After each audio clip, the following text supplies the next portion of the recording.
কেনার জন্য এখানে গরুর মাংসে আমি একটা সলিড পিস নিয়েছি আর একটু হাড় সহ গরুর মাংস নিয়েছি আর মুরগির মাংস নিয়েছি আমি এখানে। তারপর সবজি বাজার করতে চলে গেলাম। এখানে আলবাটাইন থেকে আমি স্পিনাচটা নিয়ে থাকি, আমার খুব পছন্দ। এটা হচ্ছে পালং শাক আর এখানে আমি বেগুন নিয়েছি ফর বেগুনি। আর এখানে বিভিন্ন সবজি দেখছিলাম। ভাই সবজির যে দাম তার থেকে মাংসের দামই কম বাইরের দেশে। মোটামুটি বাসায় সবকিছুই ছিল, সেজন্য বেশি প্যারা হচ্ছিল যে কি ছেড়ে কি নিব। তো ভাবলাম যে আজকে আর কোনো বাজার করব না, যেহেতু সামিউল আমার সাথে নেই।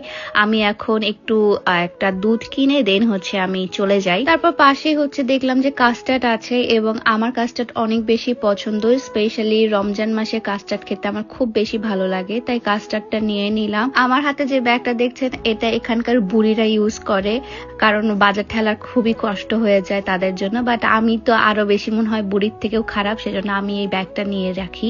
তারপর বাসায় এসে আমি আমার কার্পেটটাকে পরিষ্কার করছিলাম। আমি এভাবে কার্পেটটাকে একবারই খুব যত্ন সহকারে পরিষ্কার করি, কারণ কার্পেটের মধ্যে অনেক ময়লা জমে থাকে যেগুলো আমাদের জন্য একদমই ক্ষতিকারক। তাই আমি একদম ভালো মতো এটাকে পরিষ্কার করে নিচ্ছিলাম। এরই মাঝে আমি আমার রুমও গুছাইছি। তারপর মাংসগুলোকে একটু করে পিস পিস করে কেটে নিচ্ছিলাম, কারণ আজকে গরুর মাংস রান্না করব আমি।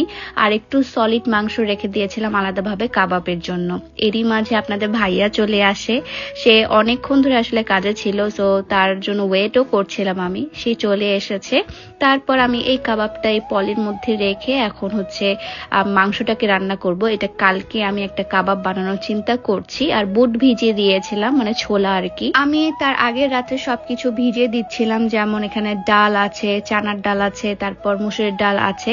কারণ হচ্ছে আমি আম্মুকে দেখতাম যে তার আগের দিন রাতে সবগুলো ভিজিয়ে দেন তারপরের দিন এগুলোকে ব্লেন্ড করে বড়া বানাতো, মানে পেঁয়াজু বানাতো, আরো অনেক কিছু বানাতো। সো আমি আমার আম্মুর লেভেলে চলে গেছি।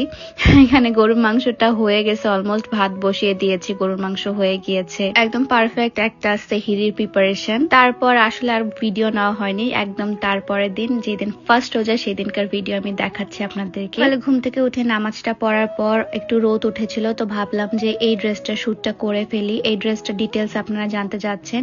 এই সুন্দর পার্পল ড্রেসটা আমি নিয়েছি ফেরদৌস কালেকশন এই পেজ থেকে। আমার ব্যাকগ্রাউন্ডটা একটু ইগনোর করবেন, বা ড্রেসটা একদম চোখে রাখবেন। ড্রেসটা কিন্তু অসম্ভব সুন্দর একটা প্লাজো টাইপ একটা ড্রেস। পর আমি বাইরে একটু গিয়েছিলাম শুট করার জন্য। ও বাবারে বাবা, এত বাতাস ছিল আর এত ঠান্ডা ছিল, -3 ডিগ্রি চলছিল। কোনোভাবেই আসলে থাকা যাচ্ছিল না, আর কোনোভাবে আমি ম্যানেজ করতে পারছিলাম না আমার ড্রেসটাকে। ভালো ছবিও আসেনি, তাই তাড়াহুড়া করে একটু ভিডিও করে রেখেছিলাম। আপনারা কিন্তু এই ড্রেসটি ফেরদৌস কালেকশন থেকে পেয়ে যাবেন। অসম্ভব সুন্দর এবং কমফোর্টেবল একটা